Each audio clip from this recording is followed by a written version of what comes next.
બાળકોનું શિક્ષણ કઈ રીતે સુધરે એવા અવિરત પ્રયત્નો કર્યા છે અને એના ફળશ્રુતિ રૂપે આપ સૌ અહીં એમના સન્માન માટે એમને વિદાય આપવા માટે પધાર્યા છો। એ જ એમનું કામ બોલે છે અને તમને પણ એમની પેઢી કદાચ એક બે પેઢી તો અહીંયા આગળ ભણી અને સામેથી એમના વિદાયમાં આવી છે। એવા પણ અનેક યુવાનો છે કે જે સાહેબ જોડે ભણેલા છે અને એમના બાળકો પણ આ સાહેબ જોડે ભણ્યા છે। એટલે એક આવો લાભ ગામને ક્યારેક જ મળે અને છેલ્લા 24 વર્ષથી એમને આ લાભ અહીંયા ગ્રામજનોને આપ્યો છે। એ એમની ફળશ્રુતિ રૂપે જ્યારે તમે બધા સૌ ઉપસ્થિત થયા છો એ ખૂબ ગૌરવની વાત છે। દિનેશભાઈ પણ અહીંયા બાળકોના ઘડતર માટે સતત એકદમ નિખાલસ વ્યક્તિ, કોઈ એમને અહમ નહીં, સામાન્ય વાત હોય તો પણ એને રૂપમાં લઈ અને કામ કરવાનું અને છેલ્લા 2.5 વર્ષથી તો મારે પણ એમની સાથે કામ કરવાનો મોકો મળ્યો છે।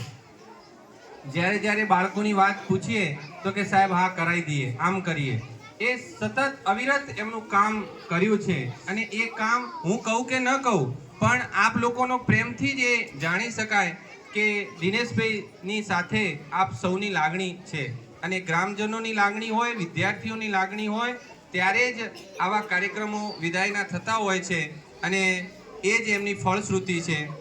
અહીંથી એ વિદાય લઈ અને જે તે શાળામાં ગયા છે। હું છેલ્લા 1 દિવસથી વિઝિટમાં વહેલા આવ્યો હતો ત્યારે ભરતભાઈને બધા વાત કરતા, દિનેશભાઈ કે ખૂબ નારાજ છે, નહીં ફાવતું ત્યાં, અહીં તો બહુ સરસ હતું, બાળકો પણ ઘણા હતા અને એ બધી વાતો મેં સાંભળી છે। એટલે ખરેખર કારણ કે અહીં અને એમાંય બનાસકાંઠા અને ધાનેરા અને આ બાજુના માં જે ગ્રામજનો અને વિદ્યાર્થીઓનો ગુરુજી પ્રત્યે અનહદ પ્રેમ હોય છે, એમની લાગણીઓ ઘણી જોડાયેલી હોય છે, ત્યારે જ આ બધું શક્ય હોય છે અને એ કામ દિનેશભાઈએ કર્યું છે અને આપ સૌએ એનો વહાલ દિનેશભાઈ ઉપર વર્તાવ્યો છે, એમનું સન્માન કર્યું છે।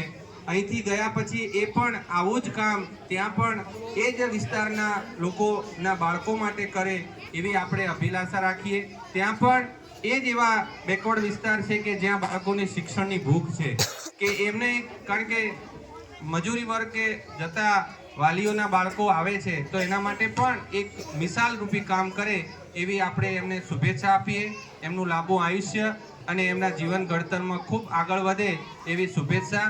અને અહીં આગળ આપ સૌએ દિનેશભાઈ ઉપર પ્રેમ વર્તાવી અને વિદાય કાર્યક્રમમાં ઉપસ્થિત રહ્યા છો ત્યારે અગ્રણીઓ અને ગામના મહાનુભાવો જે દરેક સમાજમાંથી ઉપસ્થિત છે અને ગ્રામજનો અને વાલા વિદ્યાર્થીઓને ખૂબ ખૂબ શુભેચ્છા આપું છું।